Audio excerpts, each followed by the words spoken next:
1 Samuel, chapitre 28. En ce temps-là, les Philistins rassemblèrent leurs troupes et formèrent une armée pour faire la guerre à Israël. Achish dit à David, « Tu sais que tu viendras avec moi à l'armée, toi et tes gens. » David répondit à Achish, « Tu verras bien ce que ton serviteur fera. » Et Achish dit à David, « Aussi je te donnerai pour toujours la garde de ma personne. » Samuel était mort, tout Israël l'avait pleuré, et on l'avait enterré à Rama, dans sa ville. Saül avait ôté du pays ceux qui évoquaient les morts et ceux qui prédisaient l'avenir. Les Philistins se rassemblèrent et vinrent camper à Sunem. Saül rassembla tout Israël, et ils campèrent à Gilboa. À la vue du camp des Philistins, Saül fut saisi de crainte, et un violent tremblement s'empara de son cœur. Saül consulta l'Éternel. Et l'Éternel ne lui répondit point, ni par des songes, ni par l'Urim, ni par les prophètes. Et Saül dit à ses serviteurs, « Cherchez-moi une femme qui évoque les morts, et j'irai la consulter. » Ses serviteurs lui dirent, « Voici, à Endor, il y a une femme qui évoque les morts. » Alors Saül se déguisa et prit d'autres vêtements, et il partit avec 2 hommes. Ils arrivèrent de nuit chez la femme. Saül lui dit, « Prédis-moi l'avenir en évoquant un mort, et fais-moi monter celui que je te dirai. » La femme lui répondit, « Voici, tu sais ce que Saül a fait, comment il a retranché du pays ceux qui évoquent les morts et ceux qui prédisent l'avenir.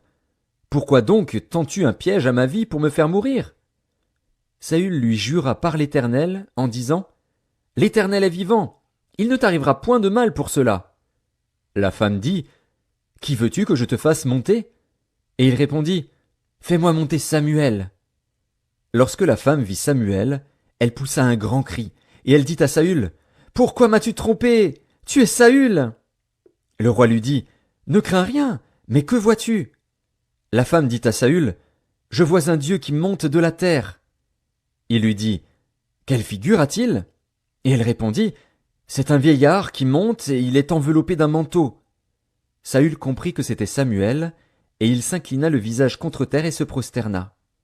Samuel dit à Saül, « Pourquoi m'as-tu troublé, en me faisant monter? » Saül répondit, « Je suis dans une grande détresse.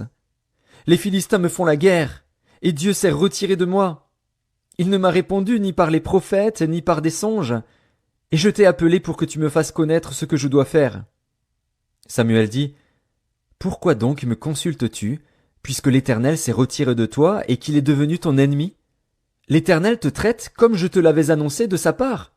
L'Éternel a déchiré la royauté d'entre tes mains et l'a donnée à un autre, à David. Tu n'as point obéi à la voix de l'Éternel, et tu n'as point fait sentir à Amalek l'ardeur de sa colère. Voilà pourquoi l'Éternel te traite aujourd'hui de cette manière. Et même l'Éternel livrera Israël avec toi entre les mains des Philistins. Demain, toi et tes fils, vous serez avec moi, et l'Éternel livrera le camp d'Israël entre les mains des Philistins. » Aussitôt Saül tomba à terre de toute sa hauteur, et les paroles de Samuel le remplirent d'effroi. De plus, il manquait de force, car il n'avait pris aucune nourriture de tout le jour et de toute la nuit. La femme vint auprès de Saül, et, le voyant très effrayé, elle lui dit, « Voici, ta servante a écouté ta voix.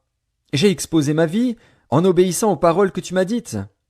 Écoute maintenant, toi aussi, la voix de ta servante, et laisse-moi t'offrir un morceau de pain, afin que tu manges pour avoir la force de te mettre en route. » Mais il refusa, et dit, « Je ne mangerai point. » Ses serviteurs et la femme aussi le pressèrent, et il se rendit à leurs instances. Il se leva de terre, et s'assit sur le lit. La femme avait chez elle un veau gras, qu'elle se hâta de tuer. Et elle prit de la farine, la pétrit, et en cuisit des pains sans levain. Elle les mit devant Saül et devant ses serviteurs. Et ils mangèrent. Puis, s'étant levés, ils partirent la nuit même.